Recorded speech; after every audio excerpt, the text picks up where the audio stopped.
you're doing web development, at least a cursory level of knowledge of JavaScript is essential. It's the only language available in the web browser, and it's the basis for tools like jQuery and MooTools. Now, while you can get away with copying and pasting snippets of code, having a solid understanding of the fundamentals of JavaScript and the browser will make you unstoppable.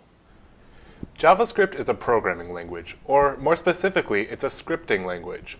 A scripting language is special because the computer can directly interpret the code that we write, whereas a non-scripting programming language, we must take an intermediate step of compiling our code into a computer-readable format.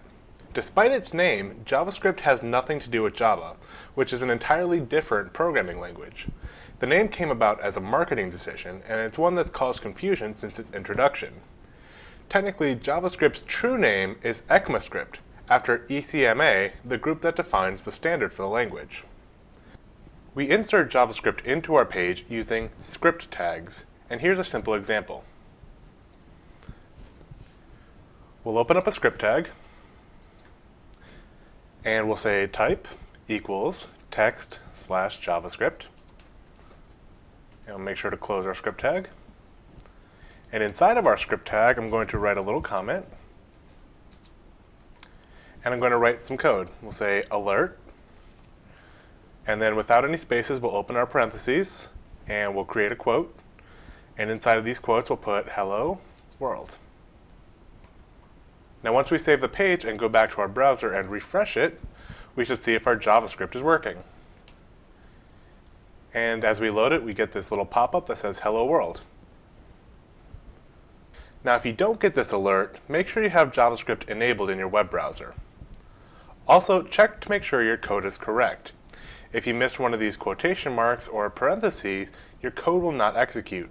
JavaScript is very strict about its syntax, so typos can cause your code to break. Being able to look over your code and spot these errors is an essential skill when working in JavaScript.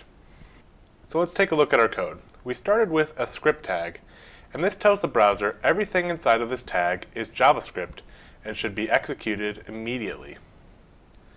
The type equals text/JavaScript tells the browser that the type of script inside of our script tag is JavaScript. Now, the type attribute is required in HTML4 and XHTML, but in HTML5 you can omit it completely because the browser will assume that it's JavaScript inside of your script tag. Now, the first line inside of our code is what we call a comment, and this means this code will not be executed as normal code. Instead, there's simply comments to help the reader understand what's going on.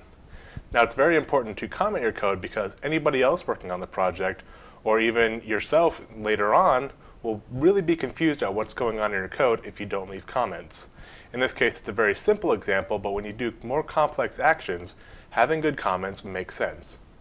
Now, in this example, it's a single line comment, so when we have two slashes, that means the slashes and everything else to the end of the line is considered a comment and will not be read as code. So everything over here, this is all comment. But if we go to another line, this will actually be code.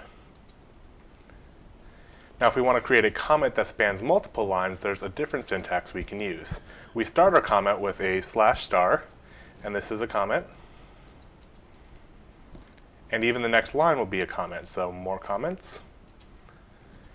All of our code will be comments until we close it using */. So you can see everything from /* to * is our comment. This is called a multi-line comment. The next thing we do in our code is call a function.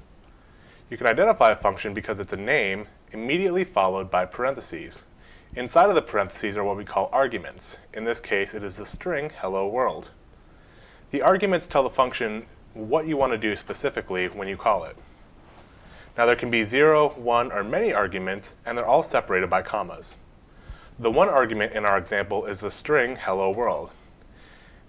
And a string is a group of characters enclosed in either single or double quotes, and we use these for text like words or sentences. So what we're doing is creating our script, creating a comment, and calling the function hello world with a string. And this string is what's displayed in our pop-up window that we saw. Now, we created our code right inside of our script tag in our page, and while this is simple, it's generally discouraged. Typically, you have code that you want to run on many different pages on your site, and keeping them right inside of the page makes it very difficult to maintain. Instead, we can place our code in separate JavaScript files and include them into our page using the script tag. Now I've created a main.js file, which I've placed in the JS directory of my project. Now right now it's empty, but we can go ahead and take our code right here, everything inside of the script tag, we'll cut it out, and we'll switch over to our external JavaScript file and we'll paste it right in, just like it is in the script tag. Then we'll go back to our page, and I'm going to remove all the space in between our script tag, and then all we need to do to link that file in is do src equals, and then the path to our JavaScript file. And mine's in the JS folder called main.js. So if we save out everything, we should now have our main.js file loading into our index file. Let's check it out in the browser.